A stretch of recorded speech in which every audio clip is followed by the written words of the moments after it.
पड़ रखा और तरक्की से महरूम रखा। और उसकी बड़ी वजह थी यहाँ यातायात की आमद और रफ्त की दिक्कत।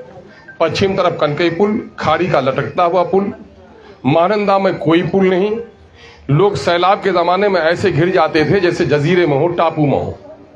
न जाने कितने बच्चे माओं के पेट में मर गए, न जाने कितने बीमार दवाओं के बगैर, हॉस्पिटल के बगैर मर गए। और इस इलाके में फसलों की तबाही, बस्ती का कटाव, घर का कटाव ने तबाह बर्बाद कर रखा है। दिल्ली से चलकर किशनगंज आदमी पहुंच जाता है, लेकिन दूरी के नतीजे में वो बौलान नहीं आ पाता, वो सिरसी नहीं आ पाता, वो खाड़ी नहीं आ पाता। तो ये एक मसला था। मैं शुरू दिन से इस बात की कोशिश करता रहा हूँ, सरकार को याद दिलाता रहा कि गंगा पर 2 किलोमीटर पर, 3 किलोमीटर पर, 5 किलोमीटर पर पुल बन रहा है। पटने में फ्लाईओवर भी बन रहा है, मेरीन ड्राइव भी बन रहा है, मेट्रो भी बन रहा है। लेकिन क्या वजह है कि सीमांचल में सड़कें नहीं बनती, पुल नहीं बनते?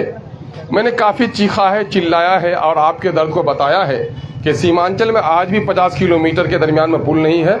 यहाँ पर आपका डंगरा घाट, इधर मस्तान चौक, उधर तैयबपुर, 50-50 किलोमीटर पर। नतीजा ये हुआ है कि सरकार को हमने तवज्जो दिलाने में कामयाबी हासिल की।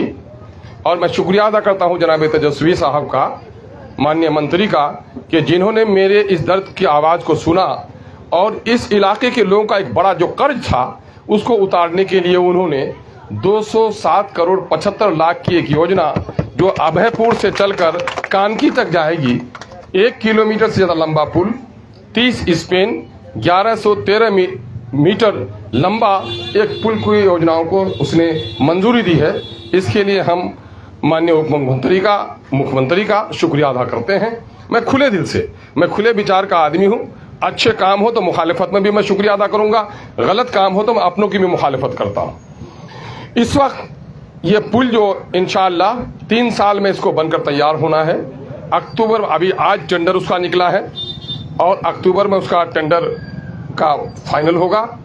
और मैं समझता हूँ, मैं तो दावत दूंगा राज्य के मुखिया को और डिप्टी चीफ मिनिस्टर साहब को कि वो हमारे क्षेत्र में आए और करीब से हमारे दर्द को देखें, इस काम की शुरुआत करें और वक्त रहते हुए इसको बनवा दें। हम उसका मुतालबा करेंगे। और मैं समझता हूँ इस पुल के बन जाने से अमोर बैसा के दरमियान में यह मैंने संकल्प लिया है कि मेरी कोशिश है कि कानकी से लेकर यानी NH से लेकर SH तक को, यानी खाड़ी से लेकर के वो आपका SH वाली सड़क हरिपुर से जोड़ दिया जाए। पूर्णिया जाने वालों के लिए खाड़ी से और किशनगंज जाने वालों के लिए यहाँ अभयपुर से महानंदा, ये कानकी होते हुए दोनों तरफ सड़क आसान हो जाए। मैं समझता हूँ किसान भाइयों को आज मकई ले जाना पड़ रहा है, अगर दालकोला ले जाता है तो 100 रुपया कुंटल भाड़ा लग जाता है। और ये पुल जब बन जाएगा तो मैं समझता हूँ 20 रुपये कुंटल में उसका मामला आसानी से चला जाएगा। आपका डेली का जो पेट्रोल किशनगंज जाने में जलता है उसकी दूरी आधी से भी कम हो जाएगी।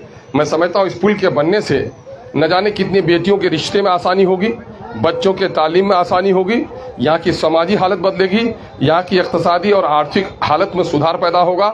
यातायात के आसानी के नतीजे में इस इलाके में समाजी, इल्मी, दीनी, अखलाकी, इक़्तिसादी और मासी एक इनकलाब आएगा। हम इस इनकलाब के इंतज़ार में हैं और हम उम्मीद करते हैं कि सारा काम अगर किसी को क्रेडिट जाता है तो वो अमोर बैसा के लोगों को जाता है, जिन लोगों ने इस खादिम को मौका दिया और हमने आपकी आवाज़ ऐवान में उठाई। और सरकार का शुक्रिया अदा करते हैं कि उसने सीमांचल के इस कर्ज को अदा करने का काम किया है। इस मामले में सियासत नहीं होनी चाहिए। बहुत सारे लोग 4 महीना से इस काम को रोकने का काम कर रहे थे।